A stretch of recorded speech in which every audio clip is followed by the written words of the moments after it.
إن الحمد لله نحمده ونستعينه ونستغفره ونؤمن به ونتوكل عليه ونعوذ بالله من شرور أنفسنا ومن سيئات أعمالنا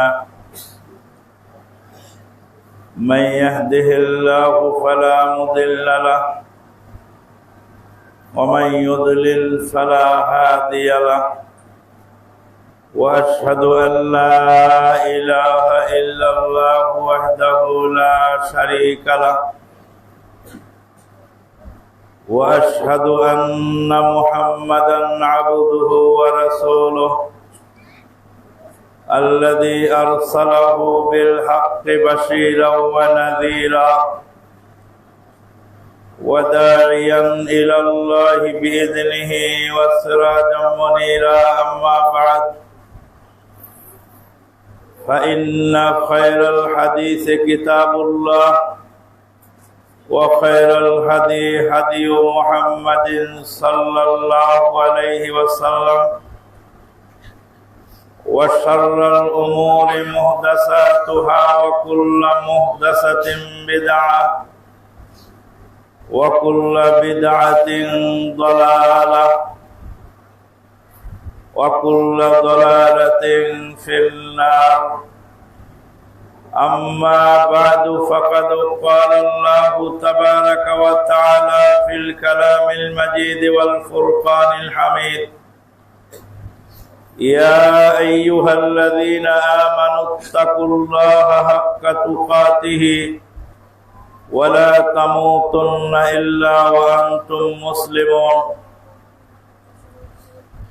يا أيها الناس اتقوا ربكم الذي خلقكم من نفس واحدة وخلق منها زوجها وبث منهما رجالا كثيرا ونساء واتقوا الله الذي تساءلون به والأرحام إن الله كان عليكم رقيبا يا أيها الذين آمنوا اتقوا الله وقولوا قولا سديدا يصلح لكم أعمالكم ويغفر لكم ذنوبكم ومن يطع الله ورسوله فقد فاز فوزا عظيما ثم أما بعد قال الله تبارك وتعالى يا أيها الرسول بلغ ما أنزل إليك من ربك وإن لم تفعل فما بلغت رسالته والله يعصمك من الناس إن الله لا يهدي القوم الكافرين وقال النبي الأمين صلى الله عليه وسلم من دعا إلى هدى كان له من الأجر مثل أجور من تبعهم إلى يوم القيامة من غير أن ينتقص من أجورهم شيئا رواه مسلم إلى آخر الحديث أو كما قال عليه الصلاة والسلام যাবতীয় প্রশংসা সেই মহান আল্লাহ পাকের জন্য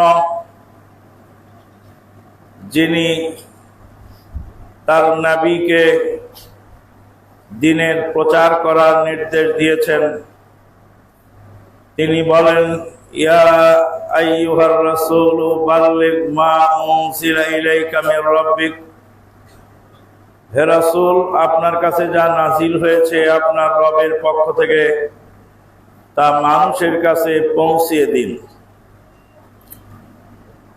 নবী এবং রাসূলদের কাজ হলো দ্বীনের দাওয়াত মানুষের কাছে পৌঁছিয়ে দেওয়া নবী সাল্লাল্লাহু আলাইহি ওয়াসাল্লাম দাওয়াত পৌঁছালেন পৌঁছাবার পরে বিদায় হজের ভাষণে লক্ষাধিক উম্মতের সামনে সাহাবায়ে কেরামদেরকে বললেন লক্ষ্য করে, আল্লাহুম্মা হাল বাল্লাগতু, আমি কি আমার দায়িত্ব পৌঁছে দিতে সক্ষম হয়েছি? সমস্ত সাহাবায়ে কেরাম জবাবে বললেন, আল্লাহুম্মা নাআম, হ্যাঁ আপনি পৌঁছায় দিতে সক্ষম হয়েছেন। নবী সাল্লাল্লাহু আলাইহি সাল্লাম আরাফাতের মাঠের ভাষণে আসমানের দিকে হাত উঁচিয়ে বললেন, আল্লাহ তুমি সাক্ষী থাকো, আল্লাহুম্মা ফাশহাদ, আল্লাহুম্মা ফাশহাদ, আল্লাহুম্মা ফাশহাদ, আমি পৌঁছে দিতে সক্ষম হয়েছি। এই আয়াত থেকে অনেকগুলো জিনিস আমাদের জানার বিষয়। প্রথম হলো যে নবী এবং রাসূলদের কাজ হলো মানুষের কাছে পৌঁছিয়ে দেওয়া, জোর করে কাউকে হেদায়েত করা, জোর করে কাউকে দ্বীনের পথে আনা, এটা নবী রাসূলদের দায়িত্ব নয়। যদি তা হতো তাহলে নূহ আলাইহিস সালামকে আল্লাহ পাক জিজ্ঞাসা করতেন যে তোমার ছেলেকে তুমি হেদায়েত করতে পারলে না কেন? তুমি একজন ব্যর্থ নবী। নাউযুবিল্লাহ মিন যালিক। ইব্রাহিম আলাইহিস সালামকে আল্লাহ পাক বলতেন তুমি একজন ব্যর্থ নবী, নিজের বাপকে বুঝাতে পারো না, কেমন নবী তুমি? আমাদের নবীকেও আল্লাহ যদি বলতেন যে তোমার আপন চাচাকে তুমি হেদায়েত করতে পারলে না কেন? চাচা যখন হেদায়েত প্রাপ্ত হইল না, চাচার মৃত্যুর শিয়রে বসে নবী সাল্লাল্লাহু আলাইহি সাল্লাম দরদ মাখা ভাষায় চাচাকে বললেন, আপনি ইসলাম গ্রহণ করুন। ফ্যানটা একটু কমানো যায়? কমানো বন্ধ করে দেন। নবী সাল্লাল্লাহু আলাইহি সাল্লাম চাচাকে বললেন, চাচা আপনি কালেমা পড়ুন। চাচা বললেন, চাচা একবার কুরাইশ লিডারদের দিক তাকালেন, আর একবার ভাতিজার দিকে তাকালেন, কার কথা শুনি, কার কথা মানি? নবী সাল্লাল্লাহু আলাইহি সাল্লামের চাচা ভাতিজাকে বললেন, তোমার কথা আমি রাখতে পারলাম না, আমি আমার বাপ দাদার ধর্মের উপরে মরতে চাই। আলা দ্বীনে আব্দুল মুত্তালিব, আব্দুল মুত্তালিবের ধর্মের উপরে আমি মরতে চাই। শেষ নিঃশ্বাস ত্যাগ করলেন আবু তালেব। এ হাদিস আপনারা সবাই জানেন, কিন্তু শিক্ষণীয় বিষয়গুলি জানেন না। এখানে শিক্ষণীয় বিষয় কি? প্রথম শিক্ষণীয় বিষয় হলো যে মানুষকে দরদ মাখা ভাষায় বলতে হবে। মানবে বা না মানবে সেটা তার ব্যাপার, মানতেও পারে নাও পারে, কিন্তু বলার দায়িত্ব। এখন সে কি করবে না করবে সে তার ব্যাপার। দ্বিতীয় শিক্ষণীয় বিষয় হলো যে মানুষ যতই ক্ষতিগ্রস্ত হচ্ছে সবই বাপ দাদার ধর্ম পালন করতে গিয়ে। বাপ দাদা করেছে তাই ছাড়তে পারে না। বাপ দাদা কেন করেছে আর আমি কেন করব, এ কথা জিজ্ঞেস করার মতো বিবেক তাদের জাগ্রত হয় না।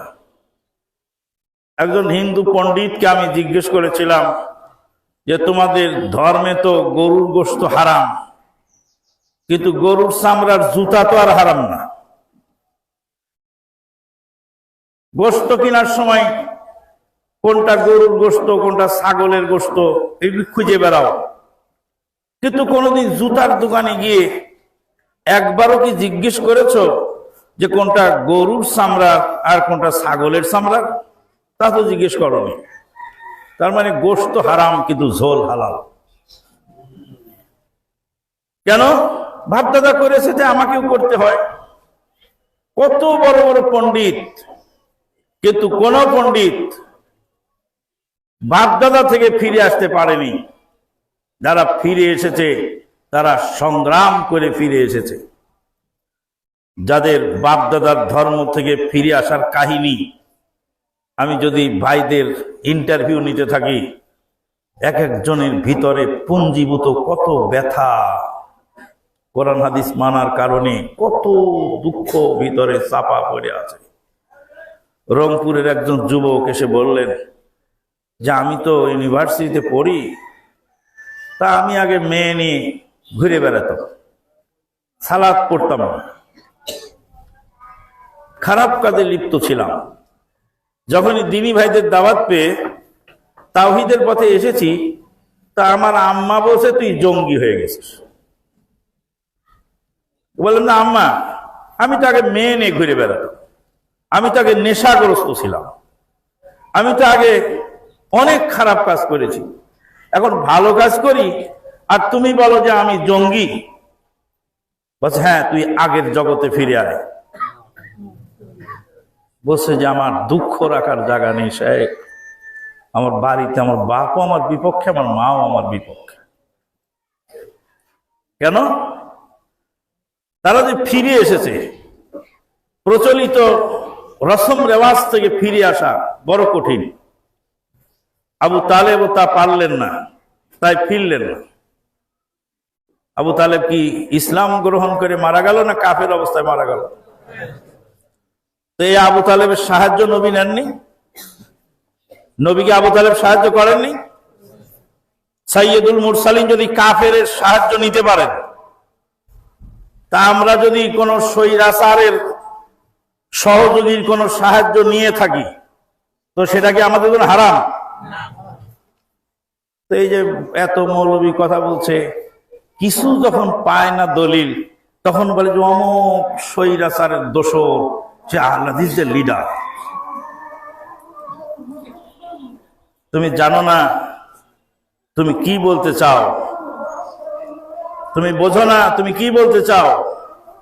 সাইয়্যিদুল মুরসালিন, ইমামুল হারামাইন, নবী মুহাম্মদুর রাসূলুল্লাহ সাল্লাল্লাহু আলাইহি ওয়াসাল্লাম আবু তালেবের সাহায্য নিয়েই দ্বীনের দাওয়াত প্রচার করেছিলেন, এবং মক্কার কুরাইশদের এগেনস্টে বৃদ্ধ বয়সে আবু তালেব বলছিল, এই লিডাররা, আমার ভাতিজা আমার শেল্টারে থাকবে, তোদের যা পারিস তোরা করে নে। অথচ সেই ইসলাম গ্রহণ করে নাই।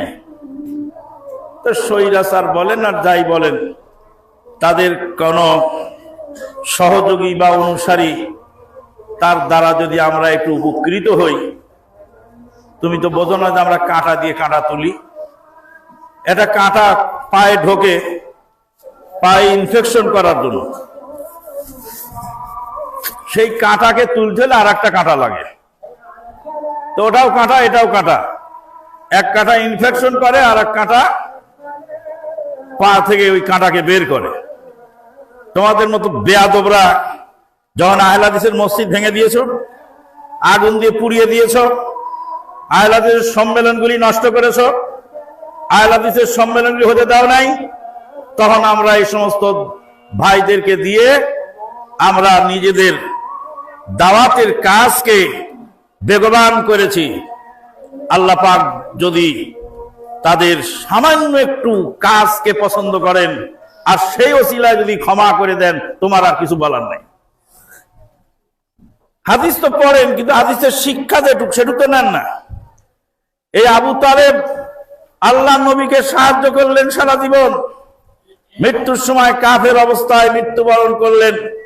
নবী সাল্লাল্লাহু আলাইহি ওয়াসাল্লাম চিন্তিত হলেন, আল্লাহ পাক নবীকে সান্ত্বনা দিচ্ছেন, আউযু বিল্লাহি মিনাশ শাইতানির রাজিম, ইন্নাকা লা তাহদি মান আহবাব ওয়ালাকিন্নাল্লাহা ইয়াহদি মান ইয়াশাউ ওয়া হুয়া আ'লামু বিল মুহতাদিন। আবু তালেব তো কাফের, আর আমরা যার সহযোগিতা নিয়েছি সে মহা পাপী হলেও সে তো মুসলিম। তার সহযোগিতার বিবরণ শুনলে আপনি আশ্চর্য হয়ে যাবে। পিস টিভি বাংলা চালু হয়েছে একমাত্র তার টাকায়। রাখতো এই জায়গায় যে এই লোকের টাকায় পিস টিভি চালু হয়েছে, আর পিস টিভি গোটা বিশ্বের বেদাতীদের ভিতকে এমন ভাবে নড়বড়ে করেছে পিস টিভি বন্ধ করেছে ঠিকই, কিন্তু ওদের ছাতনা, ওদের মেরুদণ্ড সব তছনছ করে দিয়েছে পিস টিভি। বেদাতের ভিত্তিকে নড়বড়ে করে দিয়েছে পিস টিভি। আর এই পিস টিভি চালু হয়েছে এই ভদ্রলোকের টাকায়। যখন স্বৈরাচারেরা ডক্টর গালিব স্যারকে অ্যারেস্ট করে জেলে ভরে দিল, আর সমস্ত এতিমদের যে বিদেশি বাজেট আসতো সমস্ত বাজেটকে বন্ধ করে দিল। বিদেশ থেকে টাকা দেয় সেটা বন্ধ করে দিল, নিজেরা তো দেয় না। তখন এই ভদ্রলোক নিজস্ব অর্থায়নে যত হাজার হাজার এতিম দেশে ছিল সমস্ত এতিমের খরচ একাই বহন করছে। 3 কোটি টাকা দিয়ে একটা এতিমখানা বানিয়ে দিয়েছে, নিজস্ব টাকা 3 কোটি টাকা। তারপরে তার হিসাব আল্লাহর কাছে তিনি দেবেন, আর আপনার হিসাব আপনাকে দিতে হবে। আপনি ভালো করে বুঝে নেন। আমরা যে কি বুঝি না তাও জানি না। আমাদের দেশের একজন মন্ত্রী ছিলেন, তার নাম ওবায়দুল কাদের। সেই ওবায়দুল কাদেরের নাম রেখেছে কাউয়া কাদের। কাদের কার নাম? আল্লাহর নাম। তা আল্লাহর নামের সাথে এই কাউয়া শব্দ যে আপনি যোগ দিলেন, কয় নম্বর মুসলমান আপনি? সে অপরাধী, সে পাপিষ্ট, তার সমস্যা আছে, তার দুনিয়াতেও বিচার হবে, আখিরাতেও বিচার হবে। কিন্তু আপনি তার নাম বিকৃত করনেওয়ালাকে আল্লাহ পাক বলেন ওয়ালা তানাবাজু বিল আলকাব বিসাল ইসমুল ফুসুক বাদাল ঈমান ওয়া মান লাম ইয়াতুব ফাউলাইকা হুমুজ জালিমুন। আল্লাহ পাক বলছেন মানুষের নাম বিকৃতি করা বড় জঘন্য কাজ। যদি আপনি বলতেন কাউয়া উবায়দুল কাদের, তাহলে আপনি ওই লোকটার নাম বিকৃত করার কারণে এই আয়াতের খেলাফ করলেন। আর যখনই বললেন কাউয়া কাদের, কাদের নামের সঙ্গে কাউয়া শব্দ যোগ করলেন, স্বয়ং আল্লাহর সঙ্গে আপনি বেয়াদবি করেছেন। আপনার আমল নিয়ে আপনাকে উঠতে হবে। এসব কথা বললেই তো বলবে মৌলবী আমলিক মৌলবী গো, কেন যে আমলিকের পক্ষে কথা বললো। আমার উস্তাদ সফিউর রহমান আল মুবারকপুরি আর রাহিকুল মাখতুমের লেখক, তো বলছে শায়েখ লুঙ্গি তো হিন্দুরা পরে, পাঞ্জাবি তো হিন্দুরা পরে, টুপি তো গান্ধী পরেছে। তখন সফিউর রহমান মুবারকপুরি বলছে এটা হিন্দুর পোশাক, ওটা ইহুদির পোশাক, ওটা নাসারার পোশাক, তবে আল্লাহর দেওয়া পোশাক পরো তুমি। সে আবার কি? ওই যে আল্লাহ তোমাকে পৃথিবীতে পাঠিয়েছে যে পোশাকে, সেই পোশাকে তুমি থাকো। তাহলে অমুকে বলেছে দেখে ওটা আমি বলতে পারবো না, যদিও সেটা হক হয়। অমুকে ভাত খায় দেখে আমিও ভাত খেতে পারবো না, অমুকে এই পোশাক পরে দেখে আমিও পরতে পারবো না। যদি তাই হয় তাহলে এটা ছেড়ে দাও, ওটা ছেড়ে দাও, সব ছাড়তে ছাড়তে জন্মদিনের পোশাক তুমি পরো। এটা সফিউর রহমান মুবারকপুরি রাহিমাহুল্লাহর জবাব। সম্মানিত উপস্থিতি, যেটা সত্য কথা সেটা বলতে হবে, যেটা ন্যায়ের কথা সেটা বলতে হবে। আপনি যতই নেকি কামাই করেন না কেন, হাসরের ময়দানে আপনার আমার নেকি কেটে নিয়ে যাবে। কেন কাটবে? একজনকে জুলুম করেছেন, একজনকে গালি দিয়েছেন, একজনকে বকা দিয়েছেন, সবাই যখন নেকি কেটে নিয়ে শেষ করে ফেলবে, তারপর আরো কিছু পাওনাদার আসবে। সেই পাওনাদার আসার পরে তখন আল্লাহ বলবেন ওর নেকি নিয়ে যাও। বলে নেকি তো নাই ওর, বলে তাই তোমাদের পাপগুলি ওর ঘাড়ে গসিয়ে দিয়ে যাও। বড় ভয়াবহ পরিস্থিতি হবে হাসরের ময়দান। বলছিলাম নবী সাল্লাল্লাহু আলাইহি ওয়াসাল্লামের চাচা হেদায়েত প্রাপ্ত হলেন না। আল্লাহ পাক কোরআনে আয়াত নাযিল করলেন, ইন্নাকা লা তাহদি মান আহবাব ওয়ালাকিন্নাল্লাহা ইয়াহদি মান ইয়াশাউ ওয়া হুয়া আ'লামু বিল মুহতাদিন। নিশ্চয়ই হে নবী, আপনি যাকে ইচ্ছা তাকে হেদায়েত করতে পারেন না। আল্লাহ যাকে ইচ্ছা তিনি হেদায়েত করেন। তিনি জানেন হেদায়েত কার নসিবে আছে আর কার নসিবে নাই।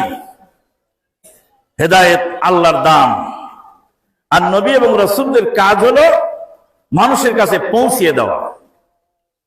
ইয়া আইয়ুহার রাসূল বাল্লিগ মা উনজিলা ইলাইকা মির রাব্বিক, রবের পক্ষ থেকে যা নাযিল হয়েছে সেটা পৌঁছিয়ে দাও।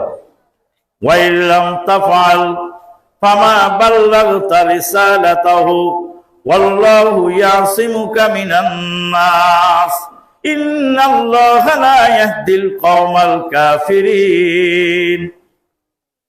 আল্লাহ পাক আপনাকে মানুষ থেকে হেফাজত করবেন। আপনি দাওয়াত দিয়ে দেন, মানুষের কাছে পৌঁছিয়ে দেন। আমরা অনেক কিছু জানি বুঝি, কিন্তু সেই পৌঁছানোর কাজটা আমরা করি না।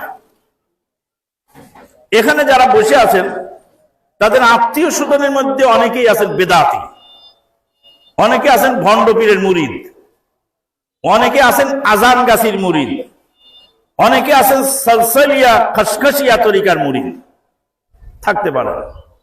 এই যে বিভিন্ন তরিকার লোক আপনার আত্মীয়, আপনি কি তাদের কাছে পৌঁছিয়ে দিয়েছেন? না, পৌঁছাতে সক্ষম হন নাই। আপনার বিয়ে বাড়িতে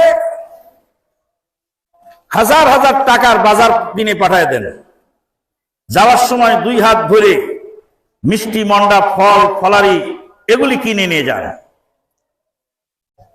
হাজার হাজার টাকার ফল কিনে বিয়ে বাড়ি যাচ্ছেন, একখানা সালাতুর রসুল কি 100 টাকা দিয়ে কিনার নসিবে জোটে নাই? 100 টাকা দিয়ে একখানা সালাতুর রসুল আর 1000 টাকার ফল, 1000 টাকার মিষ্টি, 2000 টাকার কিনলেন, তার সাথে একখানা সালাতুর রসুল নিলেন, আর বললেন বিয়াই আপনাদের সালাত রসুলের তরিকায় হচ্ছে না, এই যে বই দিয়ে গেলাম, এই বই দেখে দেখে সালাতকে সংশোধন করেন। দুনিয়াতে যদি মানবেন তো আলহামদুলিল্লাহ, আর যদি না মানেন ওমা আলাইনা ইল্লাল বালাগ। আমি আপনাকে বলে গেলাম, আপনি শুনলেন, আমার দায়িত্ব শেষ। মাদারীপুরের এক ভদ্রলোক আহলাদিস হলেন, মক্কায় গিয়ে শুধু মক্কার মসজিদের ইমামের সালাত দেখে আহলাদিস হয়ে গেল। বলে এখানে এই সালাত আমাদের দেশে ওরকম কে? পড়তে পড়তে আহলাদিস হয়ে গেলেন। তার এলাকার মধ্যে যত মসজিদ আছে প্রত্যেকটা মসজিদে বুখারীর হাদিস অ্যাকসেপ্ট করে নিলেন, আরো অন্যান্য বই পুস্তক, কোরআন সুন্নাহ ভিত্তিক লেখা বই পুস্তক সেগুলি নিলেন। নিয়ে এই ভদ্রলোক মাদারীপুর গিয়ে নিজের এলাকায় ঈদগার ময়দানে দাঁড়িয়ে বললেন যে আমি মক্কায় গিয়ে নবীর তরিকার সালাত শিখে এসেছি। এলাকাবাসী তুমি আমাকে চেনো, আমি তোমাকে এই নবীর তরিকায় সালাত আদায়ের দাওয়াত এই ঈদের মাঠে দিয়ে দিলাম। আর এই যে বুখারীর হাদিস প্রত্যেক মসজিদে মসজিদে অ্যাকসেপ্ট করে দিলাম। আপনারা বুখারী পড়ে পড়ে সালাতকে সংশোধন করেন, যদি না করেন আল্লাহর কোঠে আপনারা জবাবদিহি করবেন, আমার দায়িত্ব শেষ। ওমা আলাইনা ইল্লাল বালাগ। বলে বলে লাস্টে মসজিদের ইমামদেরকে বললেন বেতন কত পাও? কয় স্যার এত পাই। এই দিকে চলে? কয় চলে কোনো মতো।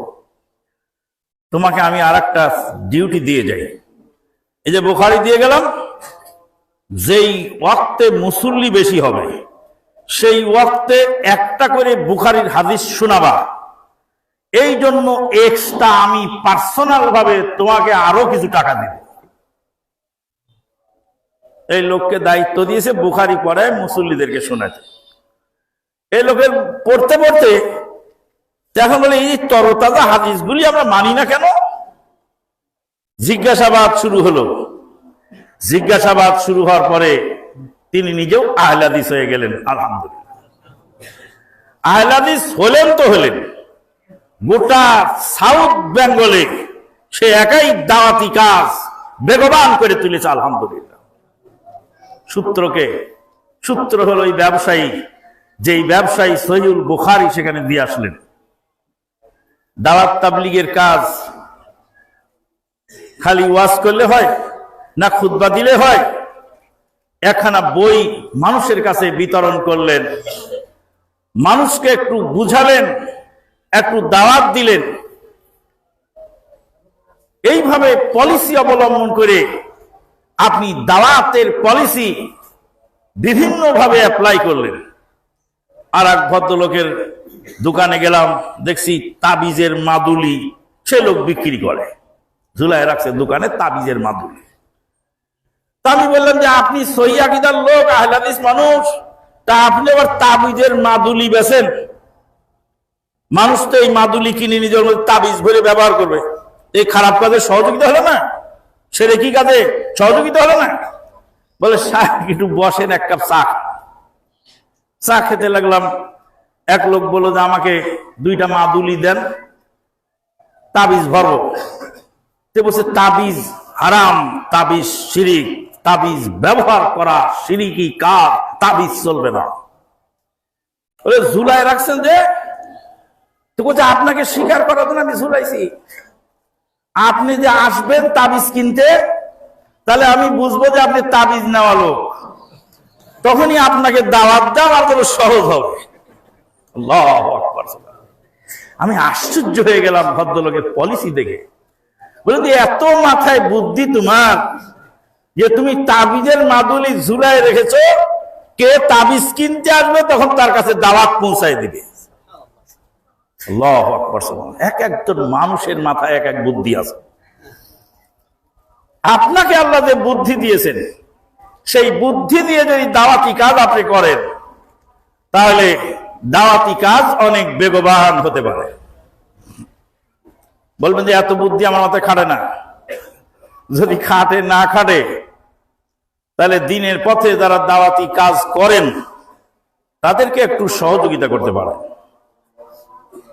একজন দিনের দায়ীকে আপনার বাইক দিয়ে একটু স্টেশনে পৌঁছায় দিয়ে আসলেন, ওই দিনের দায়ী ওই দাওয়াতি ময়দানে যত নেকি পাবে সম পরিমাণ নেকি আপনি পাবেন। একজন দিনের দায়ীকে একটু রেস্টের জন্য সামান্য জায়গা দিলেন, ক্লান্ত শ্রান্ত পরিশ্রান্ত দিনের দায়ী আপনার জায়গাতে একটু রেস্ট নিল, দাওয়াতি ময়দানে যত নেকি কাজ করলো তার সমপরিমাণ নেকি আপনি পেয়ে গেলেন। একজন ক্ষুধার্ত দিনের দায়ীকে একটু ডাল ভাত খাইয়ে দিলেন, নেকি সমপরিমাণ আপনিও পেয়ে যাবেন। একজন দিনের দায়ীর হাতে আকালা তামাকুমুল আবরার ওয়া সাল্লাত আলাইকুমুল মালায়েকা, সঙ্গে সঙ্গে মুসাফিরের দোয়া কবুল হয়ে গেল।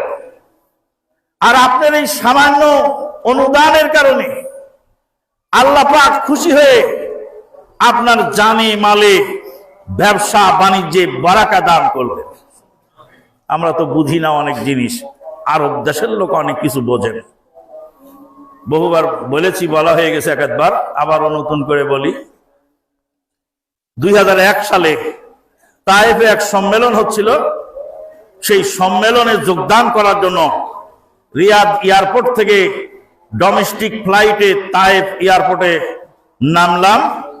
এয়ারপোর্ট থেকে গেট থেকে বের হওয়ার সময় দেখতেছি কয়েকজন বাংলাদেশি দিনী ভাই আমাকে রিসিভ করার জন্য এসেছেন। তার মধ্যে একজন আরাবিয়ানের পরিচয় পেলাম। তিনি হলেন মক্কার উম্মুল কুরা বিশ্ববিদ্যালয়ের সিনিয়র প্রফেসর। আমি হতভম্ব হয়ে জিজ্ঞেস করলাম, স্যার আপনি এসেছেন কেন? আর ওরাই বা আপনাকে কষ্ট দিয়েছে কেন? তোমরা স্যারকে নিয়ে আসছো কেন? আমি তো তোমাদের দিনী ভাই, আমাকে নেওয়ার জন্য তোমরাই যথেষ্ট, স্যারকে কষ্ট দিয়ে আনছো কেন? তখন সেই উম্মুল কুরা বিশ্ববিদ্যালয়ের সেই প্রফেসর তিনি বলছেন, আমান শোনো, আমি কেন এসেছি তার ব্যাখ্যা আমি দিচ্ছি। আজ থেকে প্রায় 1450 বছর পূর্বে সাইয়্যিদুল মুরসালিন এসেছিলেন এই তায়েফে। আমার বাপ দাদারা তাকে নাস্তা খেতে দেয়নি, পানিও দেয়নি, একটু বসার জায়গাও দেয়নি। পাথর মেরে রক্তাক্ত করে বেহুশ করে ফেলেছিলেন। নবী সাল্লাল্লাহু আলাইহি সাল্লাম বেহুশ হয়ে পড়ে গেলেন। তায়েফবাসীদের পাথরের আঘাতে বেহুশ হয়ে পড়ে থাকলেন। সঙ্গে থাকা সফর সঙ্গী সাহাবী নবী সাল্লাল্লাহু আলাইহি সাল্লামের মুখে পানি দিলেন।